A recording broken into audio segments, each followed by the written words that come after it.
You're getting played right now, and you don't even know it. You've felt it before, that sick feeling in your gut when someone asks you a question that sounds innocent but secretly makes your skin crawl. You couldn't explain why, so you let it slide. Big mistake. Because that question wasn't a question at all. It was a knife, and you just let them stick it between your ribs with a smile. Here's what's actually happening while you're trying to be reasonable, trying to give people the benefit of the doubt. They're weaponizing your decency against you with questions that were designed to make you doubt your sanity. Every word was calculated to make you apologize for things you never did. And the sickest part, you're doing their work for them, tearing yourself apart at 2 a.m. while they sleep like babies. Why else would you feel crazy when you know what you saw? Why are you always the one apologizing? Why does every conversation leave you feeling guilty but you can't remember what you did wrong? Because you're facing an enemy you don't even recognize. Today, I will unveil 7 manipulative questions that liars use to control you. These are 7 crucial attacks disguised as innocent curiosity, and knowing what they are could save you the next 10 years of being someone else's emotional hostage. Before we dive in, if you're serious about sharpening your mind and protecting yourself from manipulation, smash that subscribe button. This channel exists to make you stronger, wiser, and immune to the games weak people play. Don't miss the weapons we're building here. Question 1. Why are you being so sensitive? This question is a scalpel disguised as concern. The moment you hear it, understand this. You're not being asked a question, you're being disarmed. What they're actually saying is your perception is broken, your instincts are flawed, and the real problem in this situation is you. They want you second-guessing yourself instead of trusting what you clearly observed. Think about the last time you pointed out someone's sketchy behavior.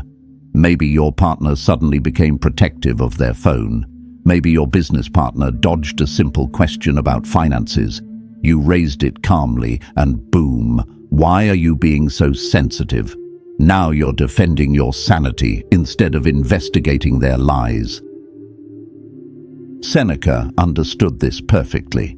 He wrote that we suffer more in imagination than in reality. Manipulators exploit this. They turn your imagination against you until you're drowning in self-doubt while they slip away unnoticed. But here's what they don't want you to know. Sensitivity isn't weakness. Sensitivity is your early warning system. The analyst who spots inconsistencies in the books before the fraud collapses the company. She was called paranoid, the man who feels his friend's energy shift weeks before the betrayal. He was told he was overthinking. Sensitivity isn't a flaw. It's a superpower they need you to abandon. Marcus Aurelius said if someone can prove him wrong, he'd gladly change because he seeks truth, not victory. Notice what he didn't say. He didn't say he'd change just because someone shamed him for paying attention. A person with nothing to hide never attacks your awareness. Only liars fear your perception. So the next time someone throws that "why are you being so sensitive" line at you, don't spiral. Don't defend. Look them dead in the eye and respond with ice-cold clarity. I'm not being sensitive. I'm being observant. Does that make you uncomfortable? Watch what happens. The mask will crack. Question 2. You trust me, right? Anyone who has to ask for your trust has already shown you they can't be trusted. Read that again. Because this question isn't a request. It's emotional blackmail. Trustworthy people don't campaign for your faith. They earn it through consistency, transparency, and time. Their actions do the talking. But when someone looks at you and demands, "You trust me, right?" they're trying to shut down your critical thinking. They want you to feel guilty for being cautious. They want blind obedience disguised as loyalty. Epictetus warned that it's impossible to learn what you think you already know. Liars weaponize this. They want you to assume trust instead of examining evidence. Think about the business partner who won't show you the contracts, but leans in with a smile. Come on, you trust me, right? Or the romantic partner who hides their screen every time you walk by, but gets offended when you notice, don't you trust me? They're not building trust. They're demanding that you abandon your discernment. A liar will deflect, attack, or disappear. But someone with integrity won't be offended. They'll understand, and they'll keep showing you through action that they're worthy. Remember, trust is a fortress built brick by brick. Never hand someone the keys just because they asked nicely. That's 2 points down. If you're already seeing patterns from your own life, smash that like button. That simple act will help other men find this message before they get played. Question 3. Are you accusing me of something? This is the deflection special. You raise a legitimate concern. You point out something that doesn't add up, and suddenly, you're the villain. Wait, are you accusing me of something? Just like that, the trial is over and you're on the stand. They've flipped the script. Instead of them answering your question, you're now defending yourself for having the audacity to ask. This forces you into panic mode. You backtrack. You soften your tone. You say, no, that's not what I meant. And in that moment, you've lost. Marcus Aurelius taught that the best answer to anger is silence, not a weakness. Not surrender, strategic silence. Because the moment you start explaining yourself, you're playing their game. Think about a courtroom. If the guilty can make the judge apologize, justice dies. That's exactly what this question does. It turns your search for truth into an offense you must justify. The boss who gets caught with missing funds says, "Are you accusing me of stealing?" The partner who is questioned about their whereabouts says, "Are you accusing me of lying?" Same tactic, different costume. Here's the Stoic move. When someone tries to gaslight you with this, don't flinch. You hold eye contact. You let 2 or 3 seconds of silence hang in the air. Then you respond with calm precision. Should I be? 3 words. But those 3 words transfer all the pressure back to them, because liars expect you to panic. They won't expect you to respond with stoic confidence. Question 4. Would I ever lie to you? This one is a classic manipulative pattern. It sounds wounded, almost heartbroken, as if your doubt alone is an act of violence against them. But ask yourself, why would someone need to defend their innocence unless they sensed you were getting close to the truth? Would I ever lie to you? Isn't a question. It's an emotional trap designed to make you feel cruel for being cautious. The goal is guilt, because if they can make you feel bad for doubting, you'll stop asking questions. You'll silence your instincts and hand them exactly what they need: blind faith. But Stoics know that truth is never offended by scrutiny. Seneca said it plainly: if it's not true, don't say it. If it's not right, don't do it. A person of integrity doesn't need to convince you they're incapable of lying. Their track record speaks for itself, day after day. No fanfare, no drama, just consistency. Think about real scenarios. The partner who hides messages but clutches their chest. Would I ever lie to you? The colleague who dodges accountability but plays the victim. Come on, would I really do that? The louder the plea, the deeper the deception. The Stoic doesn't take the bait. When someone asks, "Would I ever lie to you?" you pause, let the silence do its work. Then you deliver the kill shot. That's not the question. The question is, would I know if you did? Instantly, the power shifts. Because liars need fog. They need confusion. Your response turns on the floodlights and suddenly there's nowhere to hide. Honest people don't fear questions. Only liars do. Question 5. Can't you take a joke? This is the coward's escape hatch. They say something disrespectful, demeaning, or outright cruel, and when you react, they hide behind the humor. Relax, it was just a joke. Can't you take a joke? Now you're the problem. You're uptight, you're too serious, you lack a sense of humor. But here's the truth they're hiding. A joke is only a joke if both people are laughing, if one person is hurt and the other is deflecting responsibility. The Stoics valued respect and dignity above all. Epictetus taught that we shouldn't allow others to define our emotional state, but he never said we should tolerate disrespect in silence. There's a difference between Stoic endurance and being a doormat. When someone hides behind, "Can't you take a joke?" what they're really saying is, "I don't want to be held accountable for how I made you feel." It's a refusal to own their impact.